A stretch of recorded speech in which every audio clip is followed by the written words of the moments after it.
Hello bachcho, let's read the question. The question is a rod of length L whose lower end is resting along the horizontal plane starts to topple from the vertical position. वो vertical position से नीचे गिरना start होती है. What will be the velocity of the upper end when it hits the ground? इसके upper end की velocity क्या होगी जब ये ground को hit करेगा तब. तो देखो इस क्वेश्चन को सॉल्व करने का हमारा जो की कॉन्सेप्ट जो रहेगा उसमें हम क्या लगाएंगे, वर्क एनर्जी थ्योरम, या मैं कह सकती हूँ कि आप यहाँ पर मोमेंटम एनर्जी कंजर्वेशन भी लगा सकते हैं, वर्क एनर्जी थ्योरम, और you can apply energy conservation. Energy conservation जो हमसे क्या कहता है कि जो एनर्जी में जो चेंजेस आते हैं वो क्या होते हैं, वो बराबर होते हैं. मतलब टोटल एनर्जी जो होती है, total energy that is the sum of kinetic energy plus potential energy. दोनों का सम बराबर. अगर काइनेटिक एनर्जी बढ़ेगी तो ये कम हो जाएगी, एक बढ़ेगी दूसरी कम हो जाएगी, लेकिन उन दोनों का सम जो आएगा वो क्या आएगा, बराबर आएगा. और वर्क एनर्जी थ्योरम हमसे क्या कहती है कि जो वर्क डन होता है that is equal to change in kinetic energy. और यहाँ पर रोटेशनल मोशन हो रहा है तो यहाँ पर चेंज इन काइनेटिक एनर्जी हो जाएगी, वो रोटेशनल काइनेटिक एनर्जी हो जाएगी. ठीक है, तो अब देखो हमसे सिचुएशन क्या है कि ये मेरे पास एक रॉड है. ठीक है, इस रॉड की जो लेंथ है वो हमको गिवन है L है. इसका ये वाला जो एंड है वो आपका रेस्ट पर है. ठीक है, ग्राउंड पर है, हॉरिजॉन्टल. ये वाला एंड हमने मान लिया A है और ये वाला एंड हमने मान लिया B है. अब ये इस तरह से स्टार्ट होती है गिरना. ठीक है, तो ये यहाँ पर जो गिरेगी वो भी लेंथ जो होगी L होगी. तो इस A एंड का हमको क्या निकालना है, वेलोसिटी निकालनी है. ठीक है, जिस वेलोसिटी से ये नीचे आकर टॉपल होगी. तो यहाँ पर हम लगाएंगे एनर्जी कंजर्वेशन लगाएंगे. तो देखो सबसे पहले अगर मैं इसकी पोटेंशियल एनर्जी में लॉस की बात करूं, क्योंकि ये जो है वो नीचे की तरफ गिर रही है, तो पोटेंशियल एनर्जी में क्या आएगा, लॉस होगा पोटेंशियल एनर्जी में. तो देखो ये जो रॉड है हमने मान लिया यूनिफॉर्म रॉड है, तो इसकी सेंटर ऑफ ग्रेविटी जो होगी वो यहाँ पर होगी L/2 डिस्टेंस पर.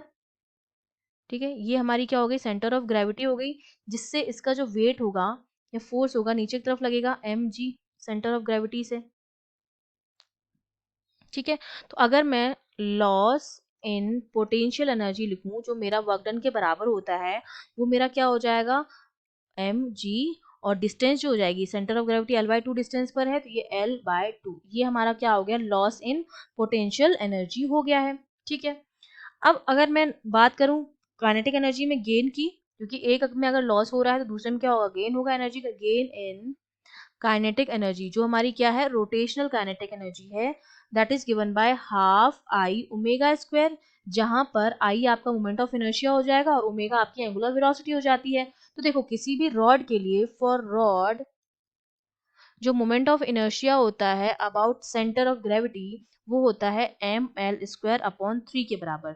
तो ये कितना हो जाएगा, half into ml²/3 into omega square. Omega जो मेरा होता है वो v/l के बराबर होता है.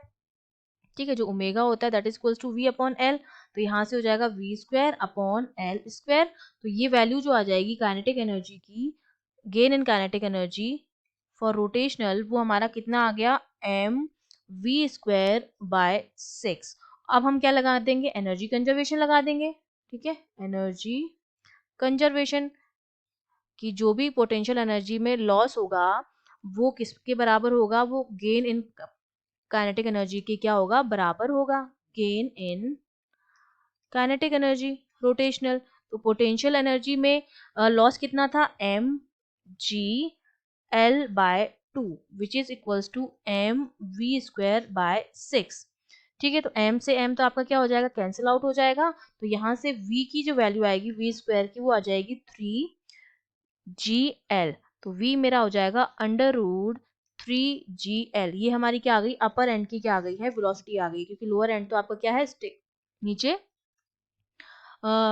रेस्ट पर है तो उसकी वेलोसिटी 0 है. तो ये ए एंड की जो आ गई बेसिकली वेलोसिटी आ गई, जो हमारी कितनी आई है, √3gl. I hope you understood well. All the best.